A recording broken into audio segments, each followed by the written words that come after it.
I think everything we do is about competing constraints and demands and how they come together and throwing that into the mix. I think it's really interesting. It's the same process we as engineers have always followed. We really like the problem-solving elements of things, but just layering that extra set of constraints on what we do keeps it very interesting and very relevant, of course, as well. You mentioned constraints, which I think is quite important, Sam. And can you tell a little bit more about the constraints you're seeing and how they are changing right now? Yeah, I think physically, this building's a great example.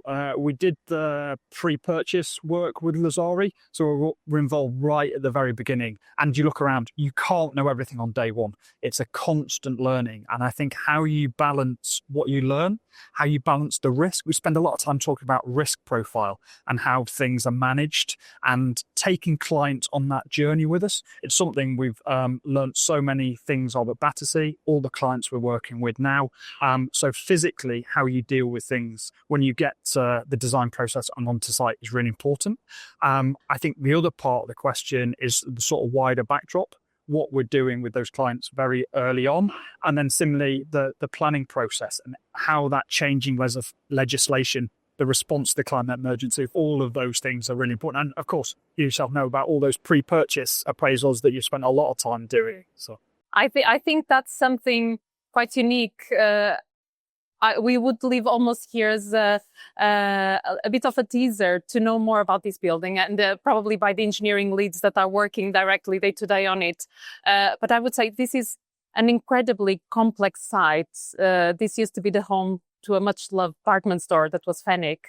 And for the people that visited it back in the day, it had different levels, very difficult constraints to work with, and thinking about how to adapt this building for future use and the contemporary requirements that we expect in terms of comfort, daylight, all of that. It poses quite a bit of a challenge. So unless you start very early thinking about those constraints. And I think that's one of the really interesting things about the retrofit project is it's a very similar process for every project, but it ends up in such different outcomes. You always have to understand the existing. You always have to understand the heritage. You always have to understand the risks and the viability. Why is the project being evolved? What are the drivers behind that? And that can take you on many different routes. And the journey is equally exciting, but gets you to a very different place. And I think that's one of the things that, keeps it so fresh and interesting for it. One thing that I'm noticing right now quite a lot is universities needing support in how to meet their own net zero targets. Yeah. They are all on that journey and looking at their existing buildings on how best to adapt them. A number of them are coming of a certain age.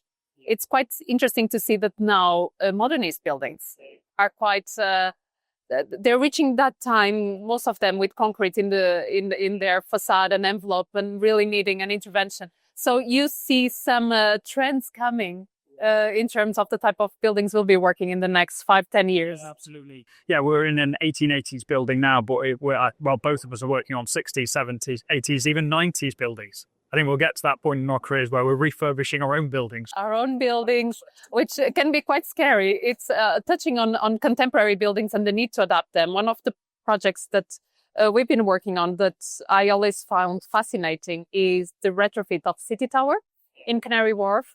And the reason why, not just because of the scale of the retrofit, is because it's quite a surgical retrofit of the envelope, really to unlock the well-being of the people that will be working in the building.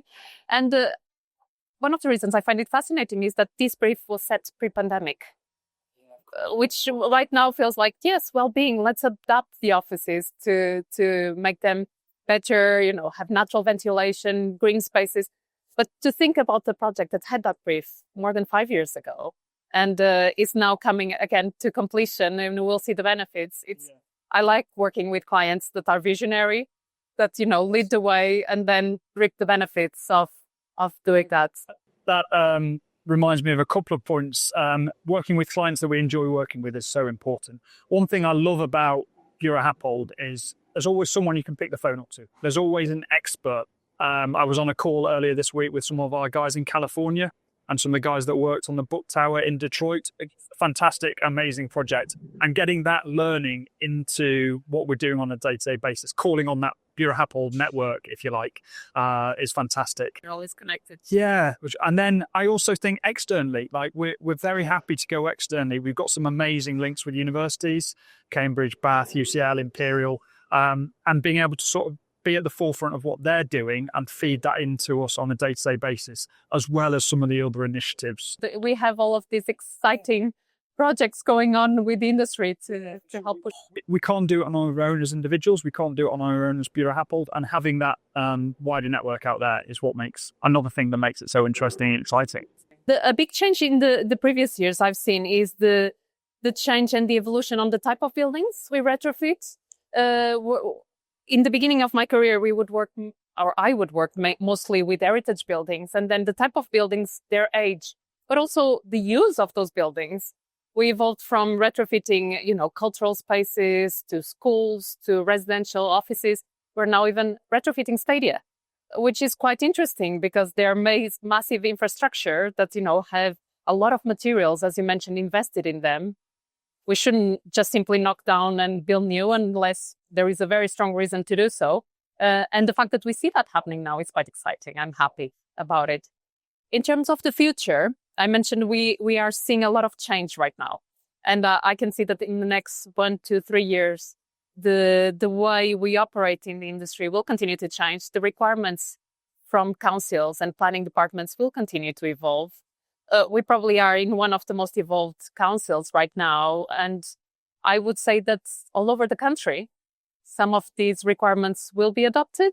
And we will see that just spreading and evolving that way as well. Yeah, for sure. Yeah, that certainly chimes with what I'm seeing on this project as well. I think City of London, Camden, Westminster, where we are, we've been very much at the sort of forefront of that change. This building going through planning first time was a huge success.